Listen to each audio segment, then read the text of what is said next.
What's up, everyone? My name is Will, and I like to talk about music.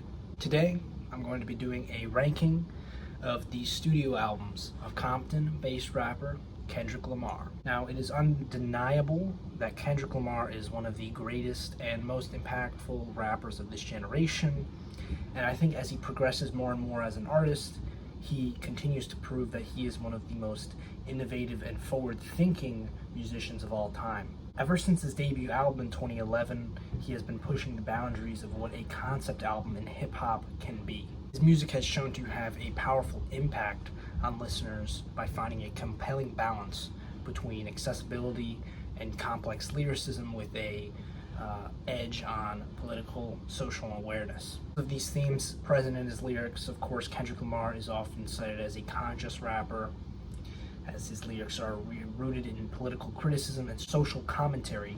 Generally, he uses his music to spread a message about his perspective on these dense topics and addresses them by describing his own story and his own perspective from growing up in Compton to becoming a famous rapper. Ever since Kendrick's win in the recent feud that he had with Drake, many fans, including myself, have gone back to his discography, and I have been so invested in his discography as of late that I have decided to go back to each project individually and assess how I feel that they've held up over the years, which ones rise to the top for me, which ones are my favorites, and just generally which ones I think have had the most impact on the culture and just the greatness of the music in general. Before getting into the ranking, I will be noting that I will be including the project entitled Unmastered, which some may consider as a compilation, but I think that it is an essential enough project to include here along with his other 5 studio albums. With that being said, let's start at number 6. So at number 6, I have his 2017 record, Damn. Yeah, I know. I have this at the bottom, and I think this is Kendrick Lamar's worst record. And it's actually surprising because thinking back when I first discovered Kendrick's music, it was actually one of the first hip-hop albums that I've really gotten into because it really has that accessibility factor, especially when I'm looking at tracks like DNA, Humble, and Element. The beat switches on those tracks, the accessibility of the beats, how hard-hitting they were, also how vicious the rapping performance on DNA is, which I still think hits hard today. There's certainly a lot of bangers on this album, and I still think, even though I placed it at the bottom, it's still quite impressive because I do think this is a pretty great feat in his discography nonetheless. As I said before, DNA features a very impressively angry, vicious, and impassioned rapping performance from Kendrick Lamar. Humble is one of his biggest hits for a reason, even though that there's been this narrative running through the community that it's just getting more overrated and overplayed. But I think that going back to it over the years, I just cannot deny the hooks on this track. I can't deny those amazing, eerie, escalating synthesizers on the hook. I also find this to be a very dark and personal album from Kendrick Lamar, specifically on tracks such as Feel and Fear, where Kendrick flips the script on being hip-hop's savior and being the one who prays for everybody and tells them basically what their moral intention should be in life. And he's flipping that script and saying, I'm praying for all these people, but who's really praying for me? I think it's a very deep, emotional, and very thoughtful track where he's literally just listing all of these things that he has felt over the past few years being in the spotlight of success and fame that he has been in. Lust is another highlight that offers a true sense of eeriness through his production and disturbing lyrical imagery as well. So I think that while there are many gratifying moments throughout the record, it is easily Kendrick's least cohesive and potent statement to date. There is a lot of heavy and potent messages being delivered in tracks individually, but I think when it comes to making a holistic project overall, it doesn't really achieve the concept that it's really looking for. And I think that this is not necessarily saying that Kendrick has to box himself into making concept albums for the rest of his career, but I think especially when you're trying to dive into a concept, especially looking at the outro of Duckworth and the way that it reverses, and everyone had this narrative that you should be able to play this album backwards, and he even released that special edition where you just had the entire track list going backwards. I think that there is certainly a different perspective to viewing the album this way, but as an album experience, it literally makes no sense. In terms of flow, at least, I think in terms of concept, you can understand, okay, it's like if Kendrick didn't have a father, he would be going through these stages and just diving more and more into sin until he's finally damned at the end. But I think that is really very up to interpretation, extremely subjective. It really doesn't hold the kind of weight that a concept like To Pimp a Butterfly has. It's not very clear and effective to the listener, even after many opinions. As said before, I don't think that having a solid concept can, necessarily make or break the album. I still think there can be worth in this project and meaning. It just depends on how you interpret the album overall, and I think that can, once again, be entirely subjective. But I think as a cohesive project, it doesn't really be as effective as some of his other projects, just from a conceptual standpoint. Overall, to sum up, Damn is a very good record that I still think is an essential part of his discography. And once again, I think for a commercial appeal that this thing went for, especially probably being Kendrick's most streamed project, I definitely appreciate the risks that he took in terms of diving into such dark and somewhat depressing subject matter. So I think it's definitely a project that you should check out and not skip over in his discography for sure. But personally, it's one that I feel that I get less out of it the more I revisit it, unfortunately. Number 5, I have Kendrick Lamar's debut album, Section 80. So after all these years, I think that Kendrick Lamar's debut album, Section 80, still holds up as a fantastic work. It is certainly a starting point for things that he would improve and expand upon later, but I still think it's a great project with songs that feature accessible production and lyrics that cover a variety of social issues. So this album does have a subtle concept going through it and a narrative which is basically built around this group of people who are sitting around a campfire somewhere, and there's a main narrator with a very deep voice, and they start out the album by saying that they don't care about your ethnicity, even though they acknowledge your ethnicity, and that of course leads into the opener, Fuck Your Ethnicity, which is a just very beautiful track, very simple but very potent as well in terms of the message it delivers.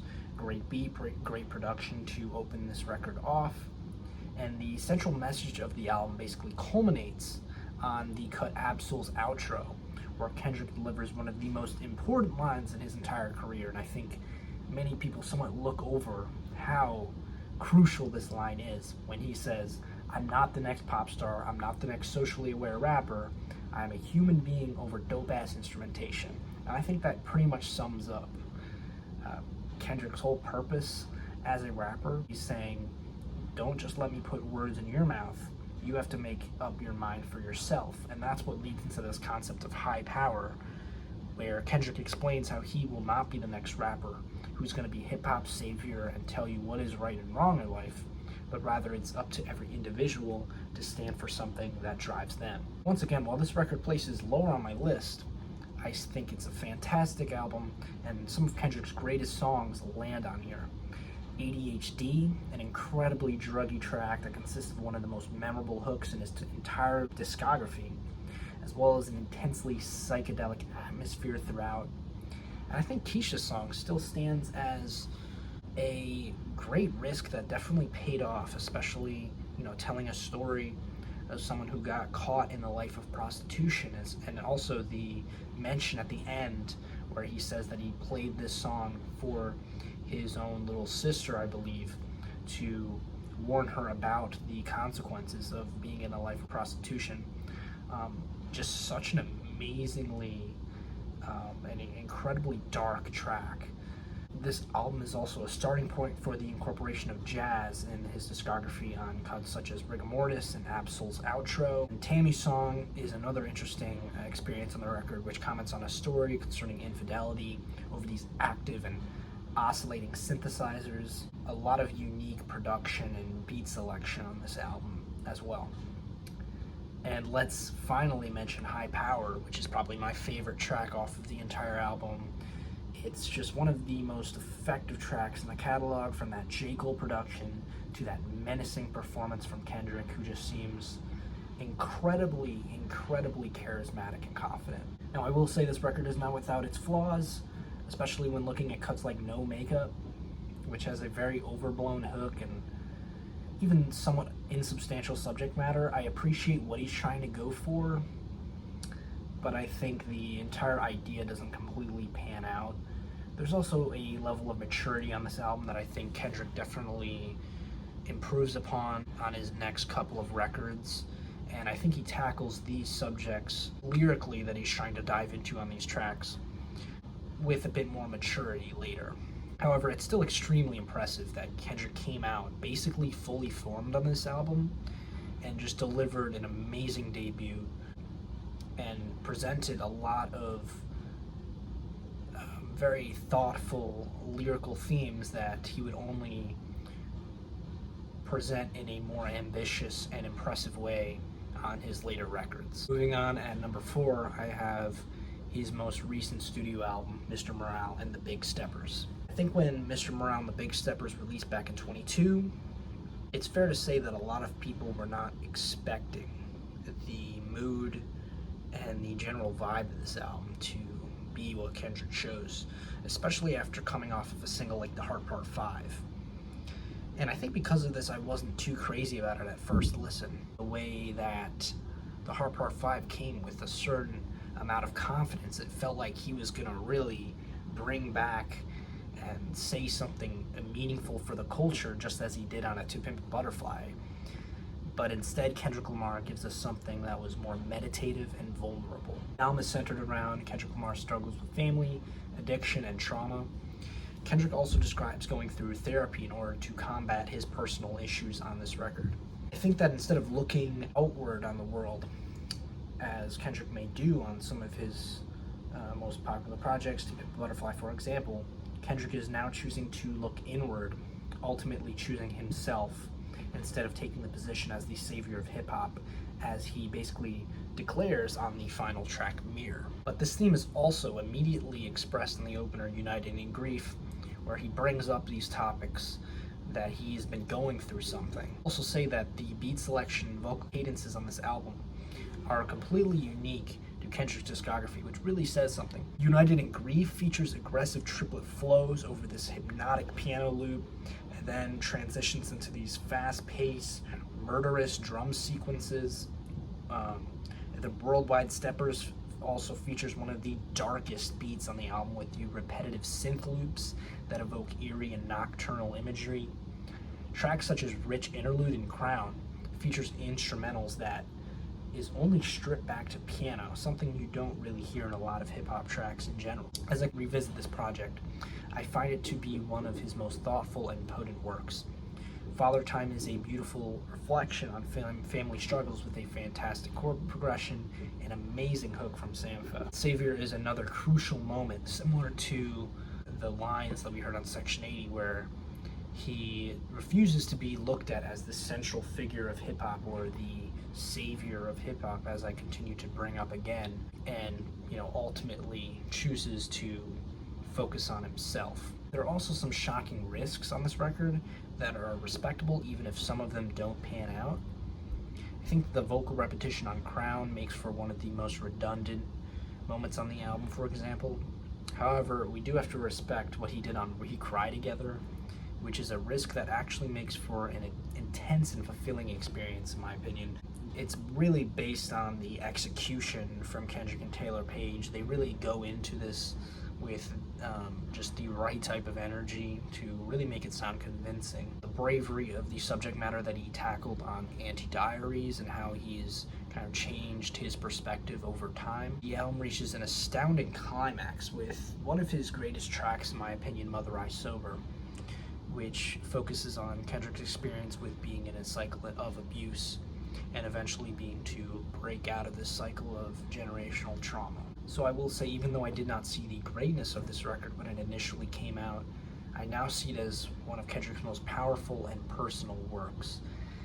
It's not quite a perfect double album, and it's certainly not as consistent, in my opinion, in terms of performances, songwriting, and features as the top 3 on my list. However, it is an ambitious and deeply personal project that just becomes more rewarding as I continue to listen to it. At number 3, I have Untitled Unmastered. So it turns out that Kendrick Lamar was cooking so much in the mid-2010s that he decided to put out a compilation of 8 tracks that were presented as B-sides to his 2015 album To Pimp a Butterfly, hence the title Untitled Unmastered. And it turns out that this guy's leftovers around this time are pure gold. This project is completely unique to everything else in his discography as well, because it embraces a loose, live, and somewhat disorganized feel that delivers a cascade of ideas rather than a properly groomed conceptual project. With that being said, I will say that the track list on this thing still holds up in a cohesive manner, and I think that the music is just so great and essential to this period in his career that I think it would be distasteful to not include it in this ranking. As stated before, this record gives you a taste of some of those ideas that he was working with from the sessions of The Butterfly, so you could basically expect that the aesthetic and lyrical focus is similar to that album. For example, Untitled 01 starts the whole thing off with what feels like an epilogue to Pimp a Butterfly, basically describing the state of the world that Tupac was describing in Kendrick's own fake interview that he made at the end of To Pimp a Butterfly. It's an incredibly apocalyptic track that is not too lengthy, but really packs a punch, especially with the beat and the instrumentation, which conveys this intense apocalyptic atmosphere with dense, haunting synthesizers and descending piano chords as well. And Untitled 02 is just amazing. It's still one of his best tracks in his entire catalog, in my opinion. And it feels like a portrayal of the effects of fame on Kendrick's mental health that he was also exploring on To Pimp a Butterfly, how it really took a toll on him mentally. And it's especially conveyed with the strange shifting vocal inflections throughout. It just feels like he's more and more verging on insanity for some odd reason. The first leg of Untitled 07 still features one of his best choruses with that repetition of levitate, levitate, levitate, levitate. The raw sound of the jazz instrumentation on Untitled 05 is fantastic, with the ascending bass lines, hard-hitting percussion, and those smooth brass chords. And I also personally love Untitled 08, which is just an amazing soulful dance cut with incredible flows, incredible energy to close this project out as well. It feels strange to put this project in the top 3, since it is such a messy and incoherent record at times, and I think I was, before I finalized this list, thinking about my 3 and 4 placement and perhaps swapping this with Mr. Morale and the Big Steppers, but I really do think that in terms of my own personal enjoyment and just in general, I think the musical ideas presented on Untitled Unmastered are truly incredible enough to have it placed this high in the list. So I highly recommend not looking over this project, because even though it looks like a B-sides album, and it is somewhat messier and it is somewhat more incoherent than some of his other projects, that doesn't take away from the fact that it is still amazing. Now we're getting into the big dogs, the big albums that everyone knows, everyone loves. Let's get into number 2, Good Kid, Mad City. It only took a few years for Kendrick Lamar's sophomore album, Good Kid, Mad City, to be considered one of the greatest hip-hop concept albums of all time. The album's cover, which reads, "A short film by Kendrick Lamar," accurately conveys what the record is all about.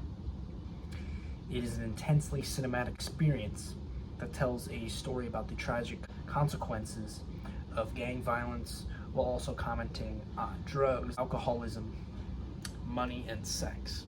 Throughout the album, Kendrick gives his own perspective on all of these things while growing up in Compton. I think that compared to his debut, it's fair to say that there's a lean towards commercial accessibility, but I think that unlike a project like Damn, the commercial accessibility is not a factor that really weighs down the project for me, because I still think that every one of these tracks is so lyrically stellar and so lyrically thoughtful.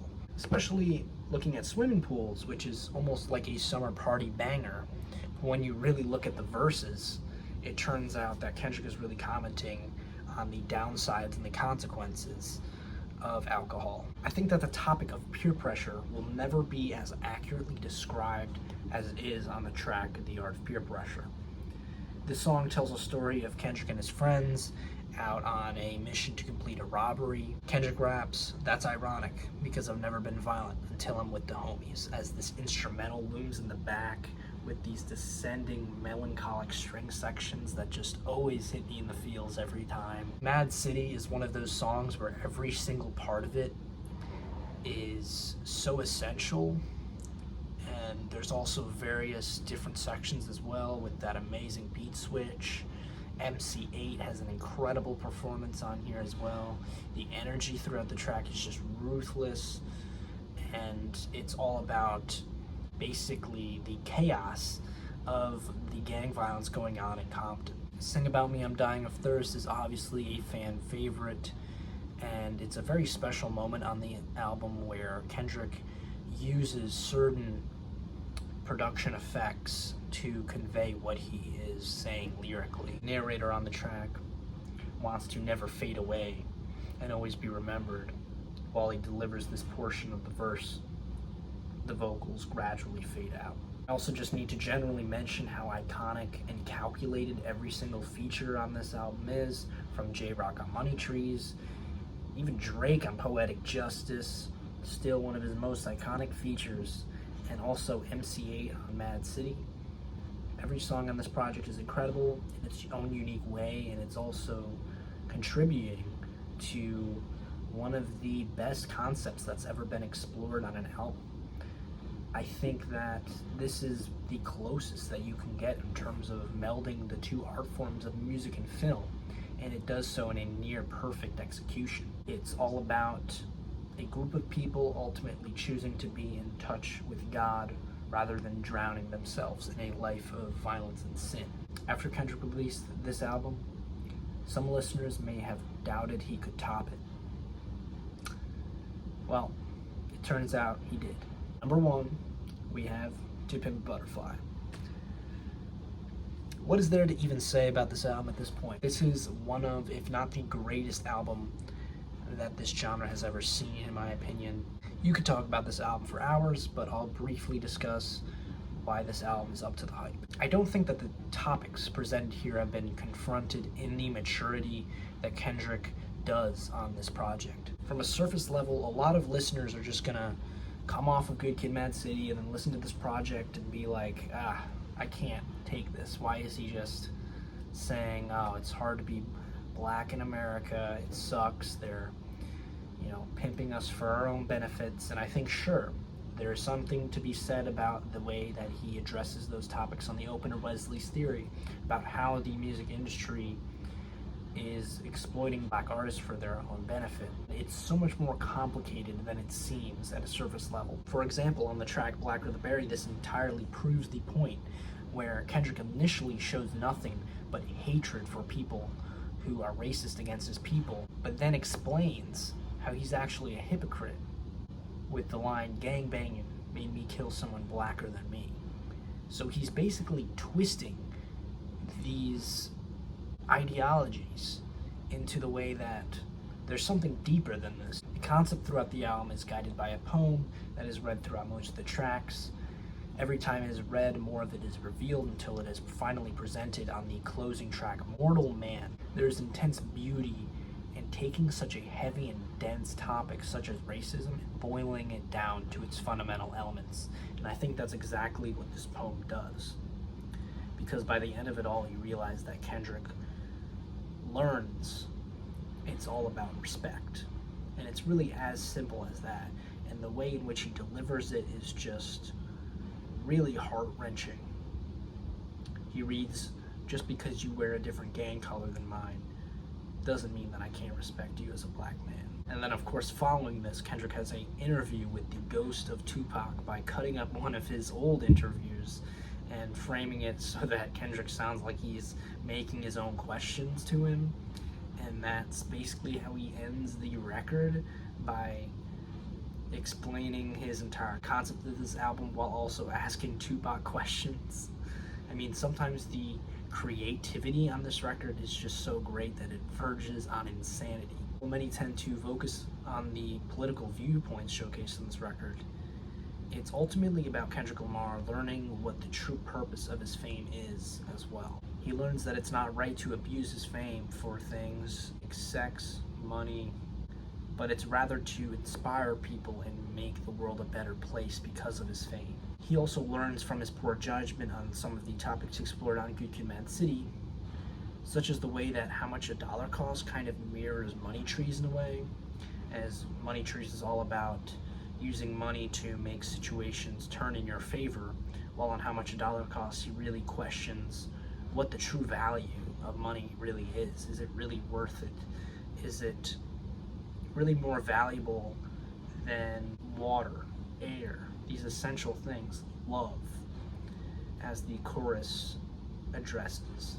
Kendrick also learns to not abuse his power for sex on these walls, while simultaneously using the walls as a double entendre to explain the walls closing on him mentally. The track You is also beautifully paired with the track I, which comes later in the track list, with the former basically being like Kendrick dissing himself or scolding himself on his failure to be there for his family while he's so invested in his career. For Free is a sporadic jazz interlude where Kendrick literally uses a woman to be a metaphor for the music industry, which constantly tells him that he's not good enough to go big.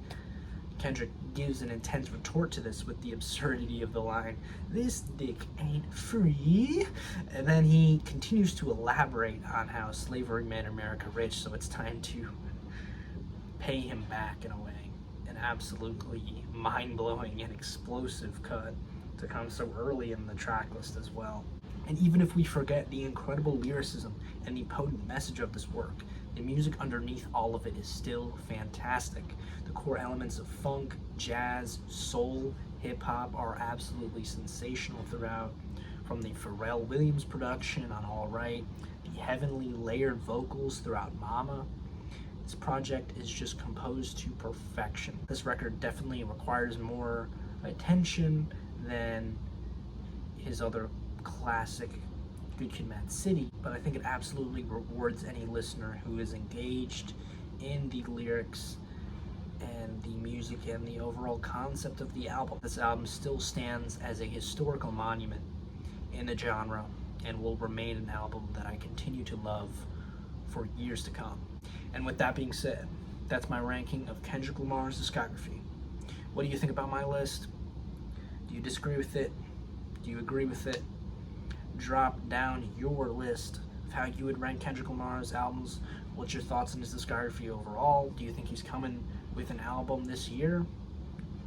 What should I review or rank next? Let me know all of that down in the comments.